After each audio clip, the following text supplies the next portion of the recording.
Jabez அப்படின்னாலே நம்ம குடும்பத்துக்கு வலிய உண்டாக்குனவன். ஆமென். யாக்கோபு கர்த்தரை கண்களை ஏறெடுத்து பார்த்தது எந்த நிலையில தெரியுமா? ஒண்ணுமே இல்லைங்கிற, யாருமே இல்லைங்கிற ஒரு நிலையில கொண்டு வந்துதான். யாபேசே, உன்னை நான் இப்படி ஒரு சூழ்நிலையில கொண்டு வந்ததின் நோக்கம் என்ன தெரியுமா?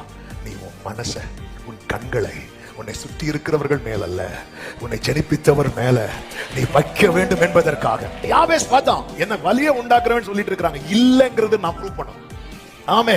இன்னைக்கு இந்த செய்தி உங்க குடும்பம், உங்களை சுத்தி இருக்கிறவங்க எப்படி எல்லாம் பேசிட்டு அந்த வார்த்தைகளை கேட்டு நீங்க வலியில கூட உட்கார்ந்து இருக்கலாம். இன்னைக்கு கர்த்தர் வித்தியாசம் உங்க காது கேட்க பேசுறார். அது இல்லைங்கிறத உன்னை கொண்டே ப்ரூவ் பண்ண போகிறார், உன்னை கொண்டே நிரூபிக்க போகிறார். ஜாபேஸ், நீ வலியை உண்டாக்குகிறவன் அல்ல, நீ வாழ்வை உண்டாக்குகிறவன், நீ வலியை உண்டாக்குகிறவன். ஆமென். சொல்லுங்க பார்க்கலாம். ஹalleluya. யாக்கோபு லைஃபே திருப்பி போட்டது எப்ப தெரியுமா? அவர் கையை வச்சார். யாக்கோபுக்கு அதுவரை இருந்த பேர் என்ன தெரியுமா? இவன் தந்திரக்காரன். அதுக்கு பிறகு அவனுக்கு பேர் என்ன தெரியுமா? இவன் போராடி ஜெயிக்கிறவன். இவன் போராடி ஜெயிக்கிறவன். யாபேசே, நீ தான் போராடி ஜெயிக்க போற. ஆமே.